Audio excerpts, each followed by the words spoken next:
Hi everybody, welcome back to DayZ, and in this beginner's guide tutorial I'm going to be showing you something quite niche, and the idea with this video is that I'm going to show you how you can take an existing boosted loot or edited types.xml file where you've got all your edits included in one types.xml file, and then change it so that only the edits you've made you can put in a separate types.xml file. The reason why we can do this is because as part of the cfgeconomycore file on your server, you don't actually need to make edits to the vanilla files for types.xml and change that. You can leave that the same and have a separate file that just has your changes in. So for example, say for the AK-47U or something like that, it could be that say 15 of them spawn in on vanilla, you want 30 of them to spawn in.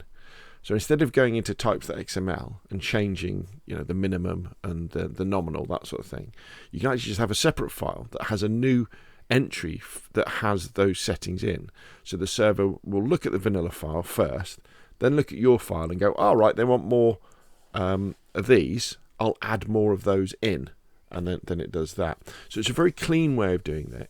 It means that it's very easy when there's updates to the game and they add more items in, to update the file, but it also means that your files will work even after an update. So let's say you do a boosted loot file of types.xml that adds more food in, and you do it on a separate file, and then they update the game so that there's more of anything. It could be more guns, more food, there's more items.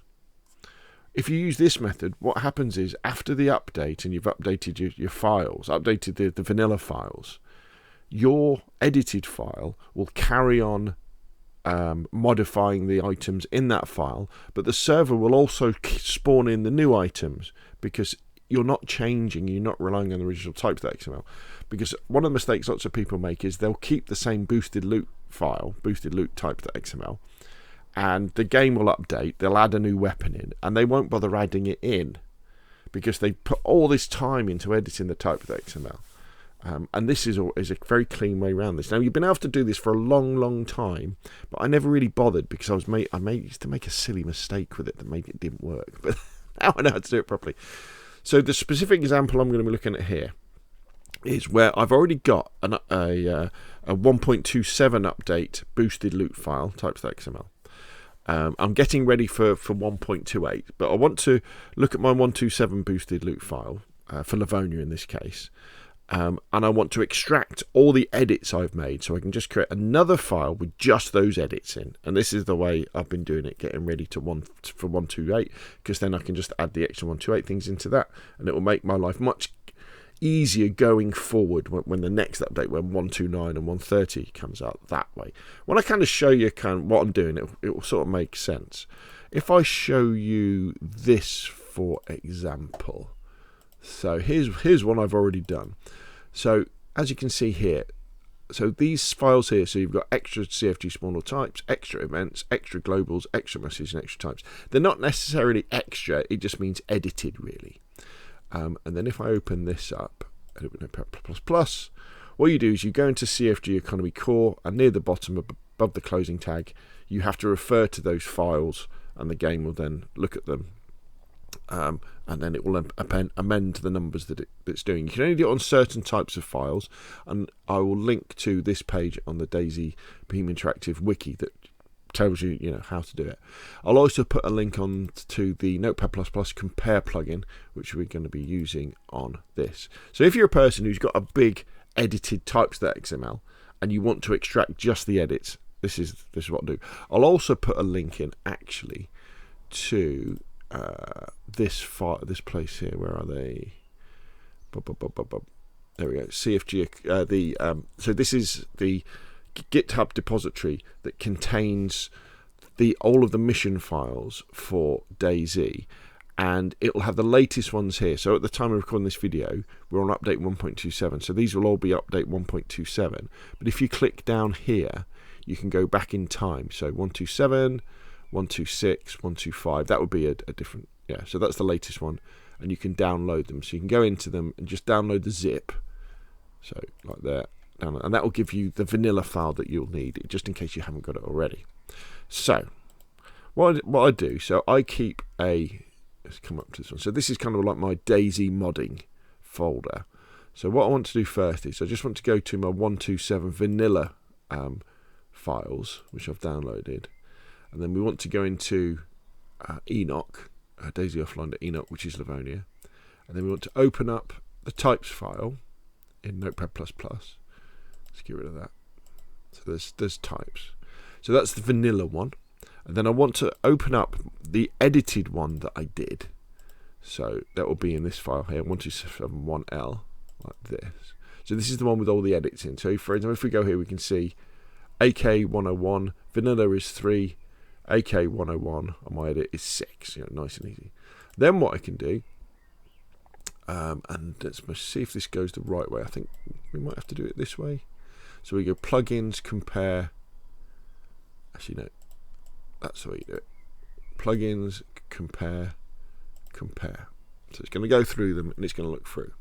So on the left hand side, these are the vanilla files, and on the right hand side, what Notepad++ does is it highlights any differences between these two files. So as you can see here, it's picked out straight away. AK101 is 6, and the vanilla files it's 1. So I know that this is an edited entry. So I want these edited entries. So what we're going to do now is we would go File, New. So this gives us a new file. And then what we can do is for types, we can copy the header like this. There we go. And then actually put some spaces in. And then we can go down to the bottom. Copy the closing tag. Like that. So we're going to have everything in the middle, and then we could go File, Save As. Now this is just a test one, so we'll put test extra types.xml. Put that in quotation marks or inverted commas. Oh, we don't want that. We don't want an equal, do we? We won't like that. So we save that. And now we're ready to go. So now we can go back to the top, and you can kind of ignore what's on the left now, but we can go through and we can just highlight from the opening tag to the closing tag, copy that and pop that in there, paste. So that gives me that. This is also a really great opportunity when you're doing this to go through and just review what you've boosted or what you've reduced, because there might be some stuff in there that you think, actually I don't need to do that anymore, but for several months or years you've been running with it. So here we go, AKM, so it's gone from 4 to 2, so we know that's 1. Now I'd love to be able to get AI to do this. Now the types is normally the worst case scenario. There we go. So ASVAL, so normal is 5, gone to 10. I mean, what you could do, well, you could also use this as an opportunity when you're going through to change things like the quant min and the quant max of guns, so that they spawn in with a bullet in them. Or you could even change, obviously, your value. So you could maybe tier 2, tier 3, tier 4, tier 1, military, police, add that sort of stuff. If it's a dynamic event loot thing, you could turn that off so it spawns in normal loot, that sort of stuff. And you just go through and you keep doing this. Now, at some point, you'll finish. And when you do finish, it's very, very important that you then go to an XML validator. Again, I'll put a link to this in the description of this video so you check you haven't made any mistakes. It's very, very, very easy to copy and paste over the top of a type or missing an opening and closing type. In fact, I tell you what, a little bit of advice that I haven't done but I will be doing going forward is maybe after like 10 minutes of doing this, you should save, well, you should be saving the file all the time anyway, but you should validate what you've done so that it's easier to find a mistake. And maybe then even in the, you could put a remark in there saying section 1, section 2, so that if you come across an error that you put in, you won't have to go through the entire file like how I had to do the other night. So eventually you'll end up with a file kind of like this. So 1C, 128 extra types. So that's the file I'm going to put in my custom folder. And then what I'm going to do is, here we go. And then in my CFG economy core, I'm going to write this sort of thing. So file name 1C 128 extra types.xml, and that does that. And although it's been a lot of hassle to do it, and it's taken me a long time, it means that going forward, if there's an update and I just haven't got the time to edit the files, I just haven't got the time. I can just update the server to the latest mission files, the latest vanilla mission files, so players will get the new stuff, and then I can just update the CFG Economy Core, the vanilla CFG Economy Core, to include my references to my extra files that will be in the custom folder, and the server will then boost those items or reduce those items.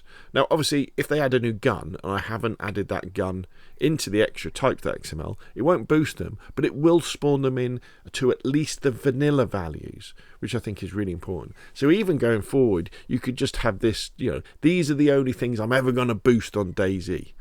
And those files would continue working, and still give your players on your server the new stuff, where the danger always was with the old way that I would do it, and many people would do it, is that if you didn't update your types.xml, two things would either happen. It would either get overwritten by the new vanilla types.xml and you'd lose all your boosted stuff, or you'd stick with the old one and you wouldn't get any of the new stuff spawning in. So there we go. Hopefully this has made sense. I know it's a bit of a niche case scenario, but hopefully it helps some people. And if it has, hit the like button. If you want to see more of the same, press subscribe. And of course, I'll see you again soon.